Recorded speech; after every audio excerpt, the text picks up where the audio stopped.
Ce qui est très excitant dans une rencontre, c'est lorsqu'une femme est en train de se rendre compte que le mec qu'elle a en face d'elle est beaucoup plus intéressant qu'il n'y paraissait. Tu passes d'un mec sympathique, cool, à mais putain, c'est qui ce mec? Pour cela, il va falloir avancer ses pions méthodiquement. Et surtout, ça ne marchera que si tu as un ingrédient essentiel que je te révèle dans cette vidéo.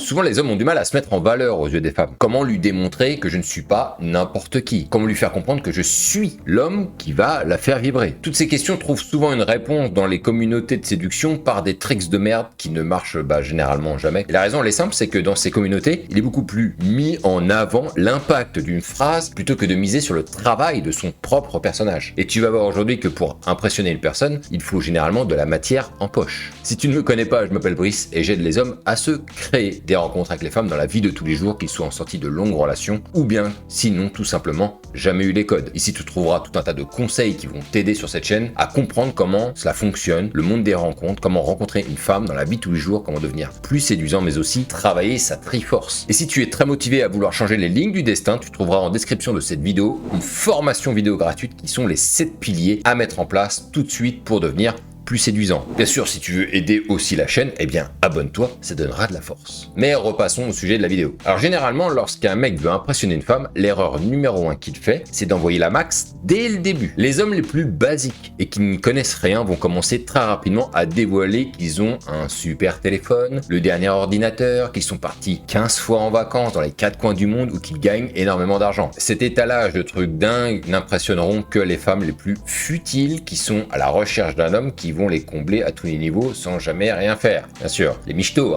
ou les princesses.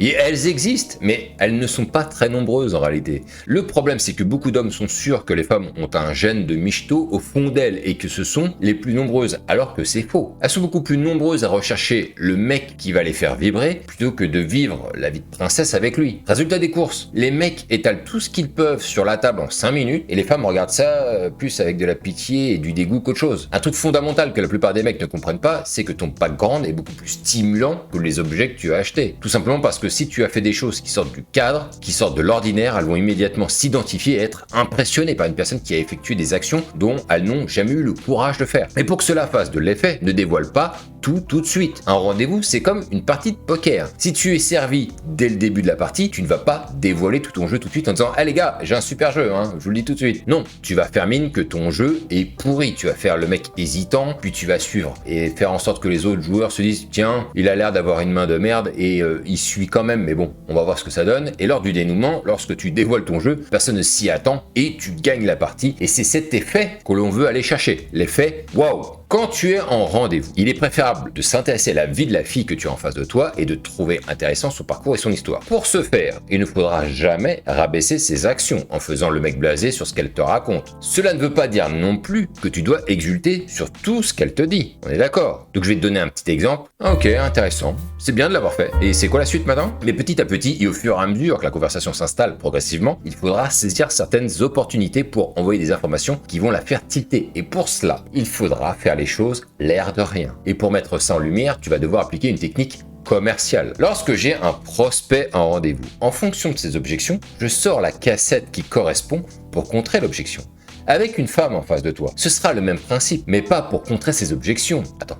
Bouge pas, je t'explique. Par exemple, au fur et à mesure de la conversation, tu peux être amené à lui demander « T'aimes bien danser toi ?» Et elle peut te répondre « Oh non, pas du tout, tu sais, moi je suis pas à l'aise là-dessus. » Ou bien « Ah oui, j'adore, j'ai même pris des cours de salsa l'année dernière. » Et à ce moment-là, qu'elle te demande ou pas, si tu aimes danser, tu sors la cassette qui correspond. Par exemple, c'est à ce moment précis que moi, je dis « Moi, j'aime bien danser, mais je suis pas très bon en danse de couple. » J'avais participé à un cours de salsa quand je suis parti à New York, mais je me suis rendu compte que je n'aimais pas trop. À cet instant, et sorti de nulle part, tu viens d'envoyer une information extrêmement importante qui va la faire tilter. Ah bon? T'es parti à New York? T'y es allé quand? T'es resté combien de temps? Et là, ça y est, c'est parti. La valeur monte d'un coup. Et cette technique, tu pourras l'utiliser surtout, mais attention de bien y aller palier par palier. Tu viens de dévoiler une information importante te concernant, mais n'en profite pas pour dévoiler le reste. Une fois que tu as répondu à cette question, tu reviens sur elle. Et toi, t'as déjà voyagé, par exemple? Le truc, c'est que comme tu viens de mettre les projecteurs sur toi en envoyant une information très importante, maintenant, il faut les remettre sur elle. Et tu attends un petit peu avant de les remettre sur toi à nouveau, de la même manière que je l'ai dit précédemment. Et à la fin, tu dois créer un flou pour qu'elle ne sache plus à qui elle a affaire. Par exemple, si je reprends la conversation où j'ai expliqué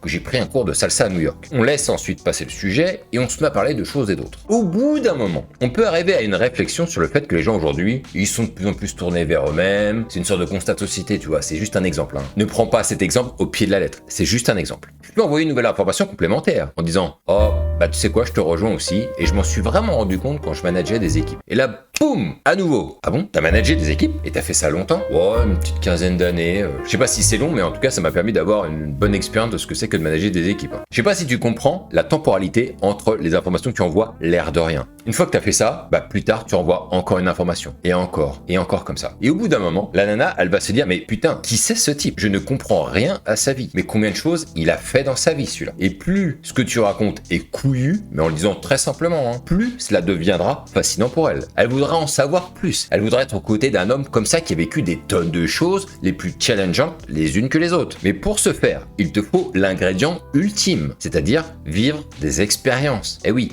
peu importe l'âge que tu as, plus tu vis d'expériences, plus tu auras de cassettes en réserve que tu pourras sortir au moment opportun. Et tu pourras jamais sortir d'anecdotes que tu n'as jamais vécues, tout simplement parce qu'elles auront ce côté unique où il n'y a que toi qui peux avoir vécu ces instants. Et ça va se sentir quand tu vas le raconter. Et en plus, si elle cherche à en savoir plus, tu auras toutes les réponses. Ce sera évident pour toi puisque tout est vrai. Sinon, comment on peut rentrer dans les détails à ce point ? Impossible. Je peux te donner plein de conseils pour séduire des femmes, mais sans cet ingrédient, ce sera toujours plus compliqué. Et je peux te dire que je m'en suis rendu compte au fur et à mesure que j'ai eu ces expériences. C'était beaucoup plus dur de draguer quand mon sac était vide que quand il était rempli, si tu vois ce que je veux dire. Alors si tu es jeune, il est temps de s'y mettre. Si tu es plus âgé, tu peux encore vivre des expériences, et je te dirais même que tu dois absolument vivre aujourd'hui de nouvelles expériences. Fais ce que tu ne sais pas faire, connais ce que tu ne connais pas, sais ce que tu ne sais pas, et comprends ce que c'est que d'avoir un sac vide d'expériences. Aujourd'hui, ta vie, elle doit se remplir d'expériences. Tu dois remplir le sac et ça va se sentir, ça va se dégager à travers toi. Les expériences ne se vivent pas sur le canapé, d'accord? Donc voilà comment tu peux impressionner une femme l'air de rien en dévoilant petit à petit ton jeu et de manière subtile. Sur ce, je te dis à la prochaine, mets-moi un petit commentaire si t'as kiffé et on se retrouve pour une prochaine vidéo. Vive le game les gars.